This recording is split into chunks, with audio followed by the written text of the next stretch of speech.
নামাজ যারা পড়ে নাই, এক ওয়াক্ত নামাজের জন্য 5 বেত মদিনার রাষ্ট্রে ছিল কি ছিল না?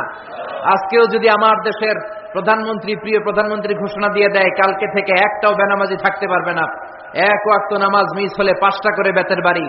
বক্তা সাহেব বক্তব্য দেওয়ার পর নামাজ না পড়লে বক্তার পিছনে 5 বেত আছে না নাই? আপনারা কইছেন, আমি কই নাই, আমার কোনো দোষ নাই। এই নিয়মটা যদি হতো, বিশ্বনবী বলেছেন ইন্নাল্লাহা মা ইয়াযাউ বিস সুলতান লা ইয়াযাউ বিল কুরআন। আল্লাহ মাঝে মাঝে ক্ষমতার প্রয়োগে সমাজে যা করান ওটা কোরআন দিয়েও করায় না। এজন্য প্রধানমন্ত্রী মাইরের ঘোষণা দিবে আর আমরা ওয়াজ করে যাব। মাইর আর ওয়াজ দুইটার বিনিময়ে বাংলার জমিনে ইসলাম কায়েম করায় দিবে কে?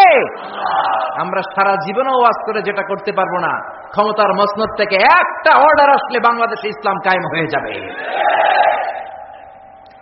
সুন্নাত নয় শুধু মেষ চড়াতে যাওয়া, আর সুন্নাত হলো রাষ্ট্রনায়ক হওয়া। মোহাব্বতে তার সুদিনের সাথী তুমি, দুর্দিনেও তার পাশে থাকো কি। আর কিছু সুন্নাত আছে তুমি জানো কি, জানলেও জীবনে কখনো তা মানো কি। সুন্নাত নয় শুধু দাওয়াতের মেহমান, ঠিক কিনা? সুন্নাত নয় শুধু খাওয়া শেষে মধুপান, আরো কিছু সুন্নাত আছে তুমি জানো কি, জানলেও জীবনে কখনো তা মানো কি। চিল্লায় বলেন ঠিক কিনা?